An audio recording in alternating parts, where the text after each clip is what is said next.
Have you ever wondered how Nelson Mandela, the iconic freedom fighter, used the English language to inspire millions? Let's journey back to the roots of this extraordinary man. Born in a small village in Mvezo, South Africa, Rolihlahla Mandela, who we would later come to know as Nelson, began his life amidst humble beginnings. His father was a local chief, and his mother, the third of his father's 4 wives. They named him Rolihlahla, meaning troublemaker in the Xhosa language. Little did they know how apt this name would prove to be. At the tender age of 7, Mandela was sent to a Methodist school. This was where he was given a new name, Nelson, by his teacher, in accordance with the custom of giving African students English names. This was Mandela's first encounter with the English language, a tool that would prove invaluable in his journey. As Mandela progressed through school and later attended the University College of Fort Hare, the significance of English in his life grew. English was the medium through which he accessed education. It was the language in which ideas were discussed, debates were held, and knowledge was shared. It was in English that he read about laws, about rights, about justice. It was in English that he started to articulate his thoughts and beliefs, to voice his dreams of a free and equal South Africa. The power of English, however, went beyond the mere acquisition of knowledge. It was a tool of communication, of persuasion, of leadership. It enabled Mandela to reach out to people, to convey his ideas, to rally support, to inspire change.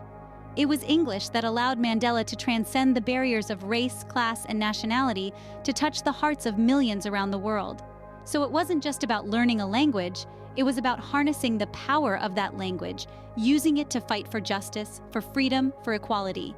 It was about recognizing that words, when used right, can change the world. Thus, from a young age, Mandela realized the power of English and its role in communication and leadership. As Mandela grew older, his command of English became a key weapon in his fight against apartheid. His political awakening was sparked by his realization of the racial discrimination that plagued his homeland, South Africa.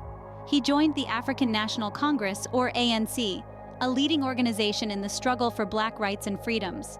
Mandela, however, was not just a member of the ANC.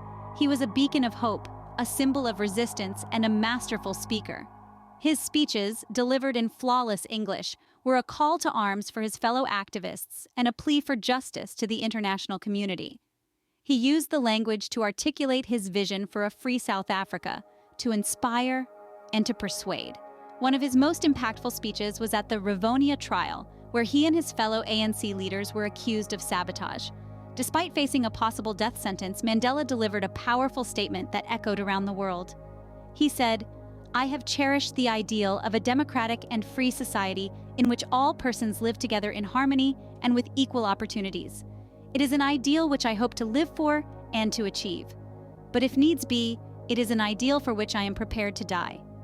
His words were not just a defense, but a manifesto for equality, a rallying cry for freedom, and an appeal for international support. This speech, and many others, showcased Mandela's mastery of English and the art of persuasion.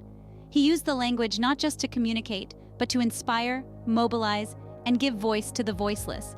His speeches were a testament to the power of the English language. They were filled with passion, conviction, and a deep sense of purpose.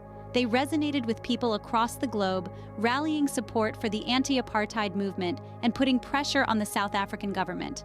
Mandela's mastery of English allowed him to inspire a nation and fight for justice. His words, his courage, and his unyielding commitment to freedom and equality continue to inspire us today, reminding us of the power of language in shaping our world. Even in prison, Mandela's command of English served as a beacon of hope. As we delve into the 3rd chapter of our story, we find Mandela facing the greatest challenge of his life. For 27 long years, he was held captive, far removed from the world he was fighting to change, yet his spirit remained unbroken, his resolve undeterred. The confines of a prison cell could have been a dead end for many, but for Mandela, it became a platform where he continued his battle for freedom, not with weapons but with words. His weapon of choice? English, a language he wielded with precision and grace, turning it into a bridge that connected him with the outside world. In the solitude of his cell, Mandela penned countless letters that were not mere pieces of correspondence, but powerful messages of peace, equality, and resilience. He wrote to world leaders, to supporters, and even to his prison guards. Each letter an embodiment of his indomitable spirit, his unwavering belief in his cause, and his relentless quest for justice. His command of English gave these letters an undeniable potency. They were not just read, they were felt. They stirred emotions, ignited passions, and kept his message alive. His words, although written behind bars, resonated far beyond the prison walls, reaching the hearts and minds of millions. And it wasn't just through his letters that Mandela's mastery over English shone. He used the language to communicate with his jailers, maintaining his dignity and asserting his humanity in a place designed to strip him of both. In his interactions, he was not a prisoner, but a man with a voice, a man with a message, and a man with a mission. In the face of adversity, Mandela's use of English was a testament to his enduring spirit and commitment to his cause. His words were his freedom, his resilience, his resistance, and through them, he not only survived his years in prison, but emerged stronger, ready to lead his nation towards a better future. Upon his release, Mandela's eloquence in English played a crucial role in his path to presidency. After 27 long years behind bars, Nelson Mandela was finally a free man in 1990, but his journey was far from over. His profound ability to connect with people, coupled with his mastery over the English language, propelled him to even greater heights. Mandela's release from prison was a turning point in South Africa's history. It was a moment of triumph, not just for Mandela, but for the millions who had longed for equality. His first speech post-release, delivered in English, echoed around the world, resonating with those who yearned for freedom and justice. 4 years later, in 1994, Mandela achieved what seemed impossible. He was elected as South Africa's first Black president, an achievement that marked the end of apartheid and the beginning of a new era.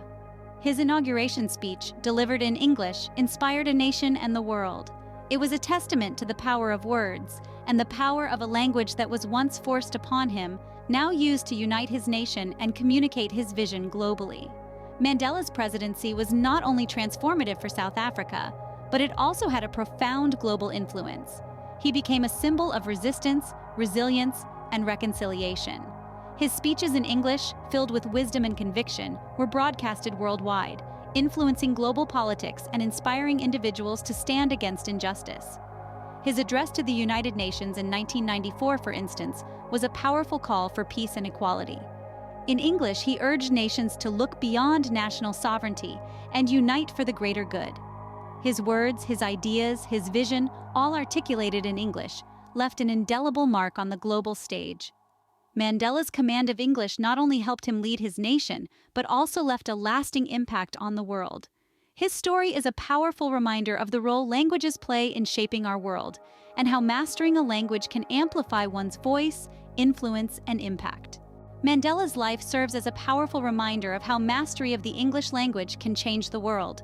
As we journeyed through Nelson Mandela's life, we saw a man who used the power of English to stand against injustice, to convey his ideas, and to inspire millions. From his early life, Mandela recognized the significance of language. It was English that allowed him to communicate his ideas and vision, thereby fostering unity, not only in South Africa, but also on a global scale. Mandela's political awakening put his mastery of English to the test. He used his command of the language to persuade, to challenge, and to rally his people against the oppressive apartheid regime. When he was imprisoned, it was his resilient spirit and his powerful words, delivered in English, that resonated with people worldwide, calling them to action. Emerging from prison, Mandela became a symbol of resilience and forgiveness. As South Africa's first Black president, his influence extended beyond his nation's borders. Once again, it was his mastery of English that allowed him to communicate his vision and inspire global change.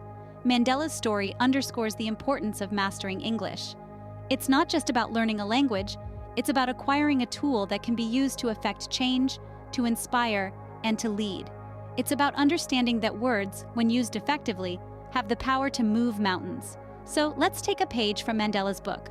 Let's strive to master the English language, to use it as he did, as a tool for change, for unity, and for peace.